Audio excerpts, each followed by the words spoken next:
Hello everyone, we are welcoming you all in finance foundation. आज हम लोग operation management series में operation scheduling unit की Johnson method को सॉल्व करने जाएंगे। जॉनसन मेथड में हम लोग एन जॉब्स और 3 मशीन को सॉल्व करने के लिए जाएंगे। हमने एन जॉब और 2 मशीन्स के न्यूमेरिकल को ऑलरेडी प्रीवियस वीडियो में डिस्कस कर लिया है, तो अब हम लोग आज एन जॉब 3 मशीन्स के एक वीडियो को देखेंगे और देखेंगे कि जब एग्जामिनेशन में इस तरह के क्वेश्चंस आते हैं तो उसे हम लोग कैसे सॉल्व कर सकते हैं। ठीक है, so without wasting any time सीधे हम लोग क्वेश्चन पे आते हैं। तो क्वेश्चन में गिवन है कि जॉनसन रूल अप्लाई करना है, जिससे हमारा जो प्रोसेसिंग टाइम है उसे हम लोग क्या कर सकते हैं, मिनिमाइज कर सकते हैं। और इसके लिए हमें क्या निकालना है, एक सीक्वेंस भी निकालना है जॉब्स का। बट हम लोग इसमें आइडल टाइम, जॉब टाइम और ये सब का कैलकुलेशन भी एडिशनल कर लेंगे, जिससे आप एक ही क्वेश्चन से बहुत सारी चीजें एक साथ सीख पाओ। आई होप इतना क्लियर होगा। तो देखिए, अब जब हम जॉनसन रूल से क्वेश्चन को सॉल्व करने के लिए जाएंगे तो सबसे पहले हम लोग को क्या करना होगा, जॉनसन रूल की 2 कंडीशंस होती है। तो वो कंडीशन में से अगर एक भी कंडीशन फुलफिल हो रही होती है तब हम क्या करते हैं, फर्दर सॉल्यूशन के लिए जाते हैं। अदरवाइज हम लोग क्या करते हैं, क्वेश्चन को सॉल्व नहीं कर सकते। तो देखिए, सबसे पहले स्टेप 1 में हम लोग क्या करेंगे, चेक करेंगे कि जो प्रॉब्लम है वो जॉनसन रूल की 3 मशीन की कंडीशन को फुलफिल करती है या नहीं करती है। तो हमारे पास 2 कंडीशन होती है। पहला, जो मिनिमम ऑफ M1 है ये ग्रेटर देन इक्वल्स टू होना चाहिए मैक्सिमम ऑफ मशीन 2 के। ठीक है, ये पहली कंडीशन है। इसी के साथ जो हमारे पास दूसरी कंडीशन होती है, तो वो जो कंडीशन क्या है, तो दूसरी जो कंडीशन है हमारे पास वो क्या है, जो हमारे पास मशीन 3 का मिनिमम है, तो वहां पे क्या हो जाएगा, मशीन 3 का जो मिनिमम है ये क्या होना चाहिए, ग्रेटर देन इक्वल्स टू होना चाहिए किसका, मैक्सिमम ऑफ मशीन 2 के। तो हम लोग क्या करते हैं, जैसे अगर हमारे पास 3 मशीन है M1, M2 एंड M3, तो मान लीजिए अगर हमारे पास ये 3 मशीन है तो हम लोग क्या करते हैं, M1 के मिनिमम का कंपैरिजन भी किससे करेंगे, M2 से। इसके बाद M3 के मिनिमम का कंपैरिजन भी किससे करेंगे, हम M2 के मैक्सिमम से। आई होप इतना क्लियर होगा। तो हमारे पास ये 2 कंडीशन है, अगर ये कंडीशन फुलफिल होती है तभी हम लोग क्या कर सकते हैं, जॉनसन रूल अप्लाई कर सकते हैं। आई होप इतना क्लियर होगा। अब देखिए, अब हमारे पास जो क्वेश्चन में गिवन है यहां पे देखिए, तो मिनिमम ऑफ मशीन 1 कितना गिवन है यहाँ पे। तो अगर आप मशीन 1 के लिए देखोगे तो जो मिनिमम प्रोसेसिंग टाइम है वो कितने का है, 6 का। तो देखिए यहाँ पे हम एंट्री कर देते हैं, तो यहां पे जो हो गया है वो हो गया है हमारे पास 6। आई होप इतना क्लियर होगा। तो यहां पे जो मिनिमम ऑफ मशीन 1 गिवन है वो क्या देके रखा है, 6। इसके बाद देखिए, मैक्सिमम ऑफ मशीन 2 हमारे पास कितना गिवन है, तो यहां पे भी क्वेश्चन में हमारे पास क्या गिवन है, 6। तो यहां पे हमने 6 पुट किया, क्योंकि मिनिमम ऑफ M1 किसके बराबर है, मैक्सिमम ऑफ M2 के। इसका मतलब है ये वाली कंडीशन तो हमारी अब फुलफिल हो गई है। अब हम लोग सेकेंड वाली कंडीशन को भी चेक कर रहे हैं।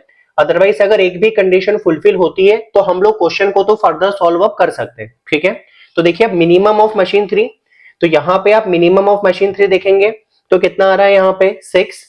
तो यहाँ पे अगेन हो गया है 6। मैक्सिमम ऑफ मशीन 2 के वैल्यू हम लोग निकाल चुके हैं, तो ये भी क्या हो गया है, इक्वल हो गया। इसका मतलब है यहाँ पर क्या हो रहा है, दोनों कंडीशंस क्या हो रही है, फुलफिल हो रही है। अगर इधर कंडीशन भी फुलफिल होती है तो भी हम लोग क्या करते हैं, क्वेश्चन को फर्दर सॉल्व करने के लिए जाएंगे। आई होप इतना क्लियर होगा।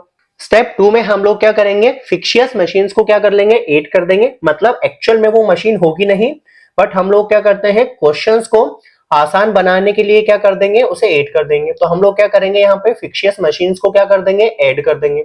आई होप इतना क्लियर होगा। अब उसके लिए हम लोग क्या करते हैं, 2 मशीन ले लेते हैं। एक ले लेते हैं हम लोग मशीन M4, दूसरी वाली जो मशीन ले लेंगे वो ले लेंगे हम लोग M5। तो एक को हमने M4 नाम दे दिया है, दूसरे को हमने क्या नाम दे दिया है, M5। तो जब हम M4 का कैलकुलेशन करेंगे तो इसके लिए क्या करेंगे, M1 और M2 के प्रोसेस टाइम को हम लोग क्या कर देंगे, ऐड कर देंगे। तो जब हम M4 के लिए सॉल्व करने के लिए जाएंगे तो हम लोग क्या करेंगे, M1 और M2 के प्रोसेसिंग टाइम को क्या कर देंगे, ऐड कर देंगे। सेम अब हम लोग जाते हैं M5 के लिए। इसके अंदर हम लोग क्या करेंगे, जो M2 का प्रोसेसिंग टाइम है इसमें हम लोग M3 के प्रोसेसिंग टाइम को क्या कर देंगे, ऐड कर देंगे। आई होप इतना क्लियर होगा। तो अब हम लोग क्या करते हैं, इसकी टेबल प्रिपेयर कर लेते हैं। तो देखिए, अब हम लोग क्या करेंगे, जो यहाँ पे हमारे पास प्रोसेसिंग टाइम गिवन था इसका क्या कर लेंगे, यहाँ पे एडिशन कर लेंगे। तो देखिए, पहले हमारे पास जो जॉब क्या गिवन है, A B C D। तो यहाँ पे हमने एंट्री की कॉलम में A B C और D। तो देखिए, अब M4 मशीन के लिए हम लोग किस किस का टाइम प्लस करेंगे, तो यहाँ पे M1 और M2 का प्लस किया तो 12 प्लस 6 कितना हो गया हमारे पास 18। तो यहाँ पे होगा 18, यहाँ पे होगा 10, तो यहाँ पे हमने किया 10, इसके बाद किया है 12, तो यहाँ पे हमने किया 12, डी के लिए हमने किया है तो यहाँ पे आएगा वैल्यू हमारे पास 11। ठीक है, अब इसके बाद M4 के लिए आएंगे, M5 के लिए आएंगे। तो अब इसके बाद हम लोग M5 के लिए आएंगे, इसके लिए हम लोग M2 प्लस M3 का क्या कर देंगे एडिशन, तो 6 प्लस 10, यहाँ पे हो गया हमारे पास 16, 4 प्लस 8, यहाँ पे होगा हमारे पास 12, 5 प्लस 6 तो यहाँ पे होगा हमारे पास 11, और 3 प्लस 7 तो यहाँ पे जो हमारे पास टोटल हुआ है अब हो गया है वो हमारे पास 10। तो हम लोगों ने क्या किया था, फिक्शियस दो मशीन बना ली थी और उसके अंदर हम लोगों ने क्या किया था, दो मशीन्स के डेटा को क्या कर लिया था, कंबाइन कर लिया था। अब हम लोग क्या करते हैं, उसकी स्केड्यूलिंग के लिए जाएंगे। ठीक है, तो अब हम हमारे पास जो 4 जॉब है इसकी क्या करते हैं, स्केड्यूलिंग के लिए जाएंगे। तो इसके लिए हम यहाँ पे 4 सेल बना लेंगे। तो देखिए इस तरह से हमने क्या किए हैं, 4 हमने क्या किए थे, ब्लॉक बना लिए थे जिसके अंदर हम लोग क्या करते हैं, स्केड्यूलिंग करते हैं। तो देखिए अब यहाँ पे हमारे पास 2 मशीन है, एक है M4, तो M4 के लिए हम लोग क्या करेंगे, फॉरवर्ड मूवमेंट करेंगे। इसके बाद है हमारे पास M5, तो M5 के लिए हम लोग क्या करते हैं, बैकवर्ड मूवमेंट कर लेंगे। आई होप इतना क्लियर होगा। तो एक मशीन के लिए जॉनसन रूल से हम लोग क्या करते हैं, फॉरवर्ड मूवमेंट करते हैं, दूसरी मशीन से हम लोग क्या करेंगे, बैकवर्ड मूवमेंट करेंगे। ठीक है, अब यहाँ पे जो प्रोसेसिंग टाइम है, सबसे पहले हम लोग यहाँ पे क्या करेंगे, मिनिमम प्रोसेसिंग टाइम देखेंगे। तो देखिए मिनिमम प्रोसेसिंग टाइम में हमारे पास क्या हो रहा है, यहाँ पे टाई हो रहा है। तो यहाँ पे M4 में भी जॉब बी के लिए 10 आ गया, यहाँ पे M5 में भी क्या हो गया, जॉब डी के लिए 10 आ गया। तो हम लोग क्या करेंगे, ये दोनों को पहले तो सेलेक्ट कर लेंगे, इसके बाद देखेंगे कि जो अदर वाली मशीन है वहां पे कितना टाइम है। ठीक है, तो 10 के साथ यहाँ पे 12 है, यहाँ 10 के साथ क्या है, 11 है। तो हम लोग क्या करते हैं, अदर वाली मशीन के मिनिमम टाइम के साथ क्या करते हैं, कंपेयर करते हैं। ठीक है, तो यहाँ पे 10 था, यहाँ पे 11 था, यहाँ पे 10 था, यहाँ पे 12 था। तो सबसे पहला जो अरेंजमेंट आ जाएगा वो किसका आ जाएगा, आपके पास जॉब डी का, M5 के। ठीक है, क्योंकि अब M5 की मूवमेंट हम लोग कहां से कर रहे थे, बैकवर्ड डायरेक्शन में कर रहे थे। तो यहाँ पे जो आपके पास वैल्यू आ जाएगी वो किसकी आ जाएगी, जॉब डी की। तो सबसे पहले हमने जॉब डी को अलॉट कर दिया, क्योंकि हमने जॉब डी को अलॉट कर दिया है तो ये रो को अब क्या कर देंगे, कैंसिल कर देंगे, जिससे कंफ्यूजन खत्म हो जाए। अब देखिए दूसरी वाली वैल्यू भी हमारे पास 10 है, वो कहां पे है, M4 में, किस जॉब के लिए, जॉब बी के लिए। तो यहाँ पे हमारे पास हो जाएगा बी, तो यहाँ पे हम लोग लिखेंगे जॉब बी। तो इस तरह से हमने क्या किया है, जॉब बी को भी क्या कर लिया है, अलॉट कर लिया है। अब इसके बाद देखिए मिनिमम कॉस्ट कहां पे आ रहा है, आपके पास 11 आ रहा है M5 में, जॉब सी के लिए। तो यहाँ पे क्या आ जाएगा, सी को हम अलॉट कर देंगे। अब इसके बाद जो रिमेनिंग होगा हम उसकी एंट्री कर देंगे, तो वो क्या हो जाएगा, जॉब ए। तो देखिए इस तरह से हमने क्या किया है, जॉनसन रूल से ऑप्टिमल सीक्वेंस बना लिया है जॉब का। तो देखिए अब हम लोग क्या करेंगे, idle time, job time and operation time की कैलकुलेशन के लिए आएंगे। इसके लिए जो हमने जॉनसन रूल से जॉब का सीक्वेंस डिसाइड किया था, उस सीक्वेंस में क्या कर लेंगे, जॉब को लिख लेंगे। तो यहाँ पे आ जाएगा हमारे पास बी, यहाँ पे होगा ए, फिर होगा हमारे पास सी, और फिर आ जाएगा हमारे पास डी। ठीक है, अब देखिए मशीन 1 के लिए तो हमारे पास कोई भी आइडल टाइम नहीं है, तो हम लोग मशीन 1 में जो इनपुट दे देंगे वो कब दे देंगे, 0 पे। तो देखिए अब यहाँ पे मशीन 1 को बी जॉब को करने में कितना समय लगता है, 6 का। तो यहाँ पे हम लोग लिख लेंगे 6, तो 0 प्लस 6 यहाँ पे कितना हो जाएगा हमारे पास 6। आई होप इतना क्लियर होगा। अब जो प्रीवियस वाली एक्टिविटी का आउट होता है वो नेक्स्ट वाली एक्टिविटी का क्या हो जाएगा, इन हो जाएगा। तो यहाँ पे मशीन ए में जो इनपुट जाएगा वो कब जाएगा, 6 यूनिट के टाइम पे। अब देखिए मशीन 1 को जॉब ए को कंप्लीट करने में कितना समय लगता है, 12 का। तो यहाँ पे आ जाएगा हमारे पास 12, 12 प्लस 6 टोटल कितना हो गया है हमारे पास 18। तो यहाँ पे आ जाएगा आपके पास 18। अब देखिए मशीन 1 को जॉब सी को करने में कितना समय लगता है, 7 का। तो यहाँ पे 18 प्लस 7 कितना हो जाएगा आपके पास, 25। अब देखिए जॉब मशीन 1 को जॉब डी को करने में कितना समय लग रहा है, यहाँ पे 8 यूनिट के टाइम का। तो यहाँ पे होगा 25 प्लस 8, तो जो टोटल टाइम आ जाएगा वो आ जाएगा हमारे पास 33 का। आई होप इतना क्लियर होगा। तो मशीन 2 के इनपुट में मशीन 1 का क्या हो जाता है, आउटपुट हो जाता है। तो देखिए जब तक मशीन 1 से आउटपुट जनरेट नहीं हुआ था तब तक मशीन 2 क्या थी, आइडल थी। इसका मतलब है जो मशीन 2 का इन टाइम रहेगा वो क्या रहेगा, 6 यूनिट का। जॉनसन रूल्स में हमारा अजम्पशन होता है कि एक बार में हम लोग एक ही जॉब को क्या कर सकते हैं, कंप्लीट कर सकते हैं। ठीक है, तो यहाँ पे आ गया है 6। अब देखिए मशीन 2 को जॉब बी को करने में कितना समय लग रहा है, यहाँ पे 4 यूनिट्स के टाइम का। तो यहाँ पे हो जाएगा 6 + 4, तो यहाँ पे जो टोटल आ जाएगा वो कितने का आ जाएगा आपके पास, 10 का। अब क्योंकि ये जो 10 फर्स्ट वाले के लिए क्या था, आउटपुट था, तो सेकेंड वाले के लिए वो क्या हो जाएगा, इनपुट। ठीक है, अब उसके पहले हम लोग क्या करते हैं, कंपेयर करते हैं ये वाली वैल्यू का और ये वाली वैल्यू का। क्यों? क्योंकि ये तो मशीन 2 के प्रीवियस एक्टिविटी को कंप्लीट करने का टाइम है और ये मशीन 1 के नेक्स्ट एक्टिविटी को कंप्लीट करने का टाइम होगा। ठीक है, तो दोनों में से जो ज्यादा टाइम होगा उसकी ही हम लोग क्या कर सकते हैं, एंट्री कर सकते हैं। अगर हम लोग क्या कर देंगे, कम वाला टाइम लिख देंगे, तो यहाँ पे जो हमारा प्रोडक्शन है वो क्या हो जाएगा, हॉल्ट हो जाएगा। आई होप इतना क्लियर होगा। तो यहाँ पे हम लोगों ने टाइम लिखा 18। अब देखिए मशीन 2 को जॉब ए को कंप्लीट करने में कितना समय लग रहा था, यहाँ पे 6 का। तो यहाँ पे होगा 18 + 6, तो जो वैल्यू आ गई है हमारे पास वो कितनी आ गई है, 24। अब 24 और 25 को हमने कंपेयर किया तो ज्यादा वैल्यू क्या थी, 25, तो यहाँ पे आ गया है 25। अब देखिए मशीन 2 को जॉब सी को करने में कितना समय लगता है, 5 का। तो यहाँ पे हो जाएगा 5, तो टोटल टाइम हुआ 30। अगेन कंपेयर किया, जो हायर टाइम था वो कितने का था, 33 का, तो यहाँ पे आ गया 33। अब मशीन 2 को जॉब डी को करने में कितना समय लग रहा है, यहाँ पे 3 यूनिट्स का। तो यहाँ पे लिखा हमने 3, तो 33 + 3 जो टोटल टाइम हो गया है वो कितना हो गया है हमारे पास, 36 का। अब हम मशीन 3 की कैलकुलेशन के लिए आ जाते हैं। तो मशीन 2 का जो आउटपुट होगा वो मशीन 3 का क्या हो जाएगा, इनपुट टाइम हो जाएगा। ठीक है, तो यहाँ पे हम इनपुट देंगे कब, 10 यूनिट्स के टाइम पे। आई होप इतना क्लियर होगा। तो देखिए मशीन 3 को एक्टिविटी बी को करने में कितना समय लग रहा है, यहाँ पे 8 यूनिट्स के टाइम का। तो यहाँ पे होगा 8, तो जो टोटल हो गया है वो कितना हो गया है हमारे पास, 18 और 24 को कंपेयर किया तो यहाँ पे कितना हो जाएगा, 24। मशीन 3 को जॉब ए को करने में कितना समय लग रहा है, 10 यूनिट्स के टाइम का। तो यहाँ पे हुआ 10, टोटल हमारे पास कितना हो गया यहाँ पे, 34। अब 34 और 30 को कंपेयर किया तो 34 ज्यादा था, तो यहाँ पे आया 34। मशीन 3 को जॉब सी को करने में कितना समय लग रहा था, 6 यूनिट के टाइम का। तो 34 + 6 जो टोटल हो गया है वो कितना हो गया है, 40। 40 और 36 को कंपेयर किया तो यहाँ पे कितना हो गया है, 40।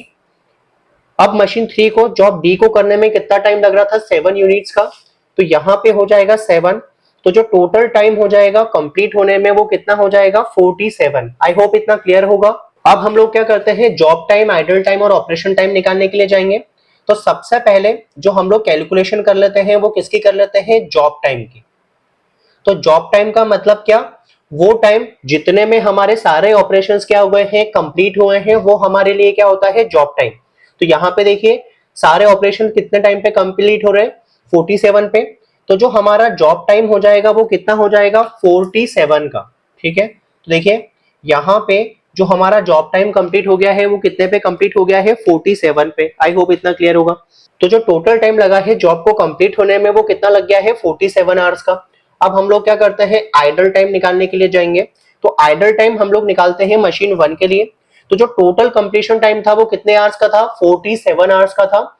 इसमें से मशीन 1 ने कितने आवर्स काम किया है, 33 आवर्स। तो टोटल टाइम या जिसको हम लोग बोलते हैं जॉब टाइम, उसमें से हम लोग किसको माइनस कर देंगे, मशीन 1 के वर्किंग टाइम का।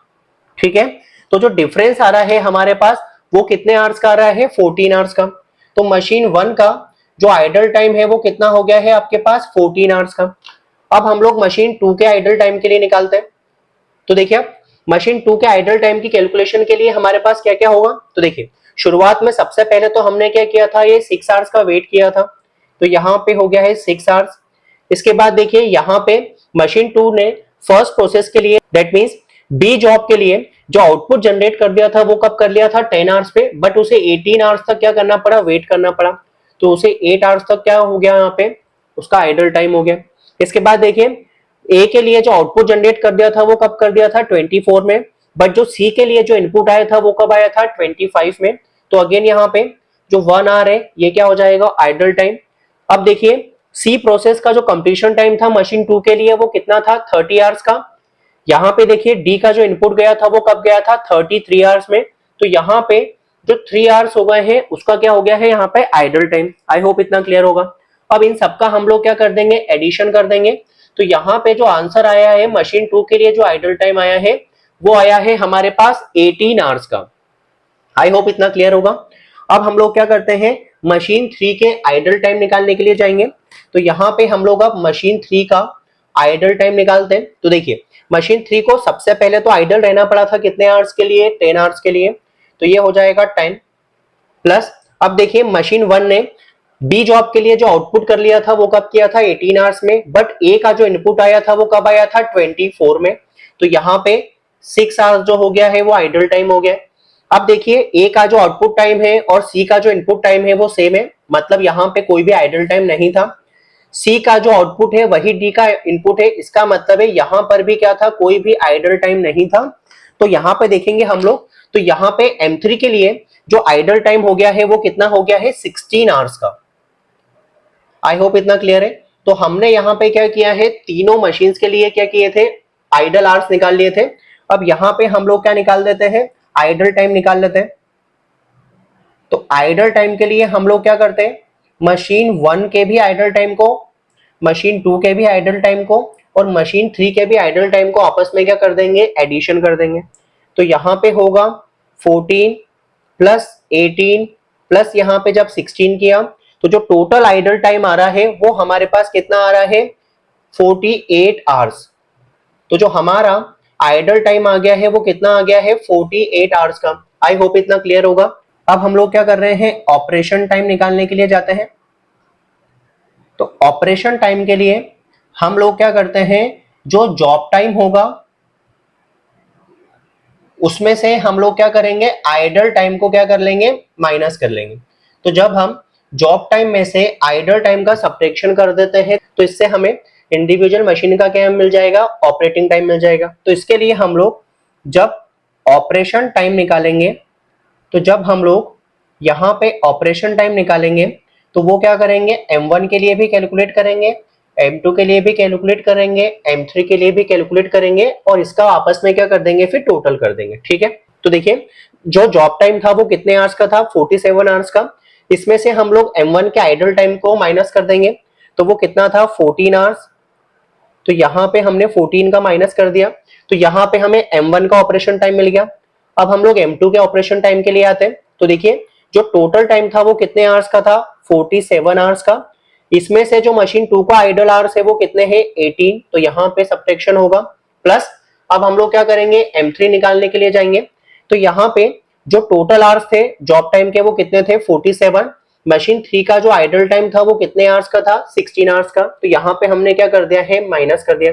अब वैल्यू पुट की तो यहाँ पे जो वैल्यू आ रही है वो आ रही है 33 आवर्स की, प्लस यहाँ पे सब्ट्रैक्शन किया तो सब्ट्रैक्शन की वैल्यू आ रही है हमारे पास 29 आवर्स की, प्लस यहाँ पे सब्ट्रैक्शन किया तो जो आंसर आया है वो आया है 31 आवर्स। जब हम इन्हें प्लस करते हैं तो जो हमारे पास वैल्यू आ जाएगी वो आ जाएगी 93 आवर्स की। तो जो हमारा ऑपरेशन टाइम था वो कितने आवर्स का हो गया है, 93 आवर्स का। आई होप आपको वीडियो अच्छा लगा होगा। अगर वीडियो अच्छा लगा है तो लाइक करें, शेयर करें, चैनल को सब्सक्राइब करें जिससे आपके पास फर्दर वीडियोस का नोटिफिकेशन आ जाए। Thank you so much for watching.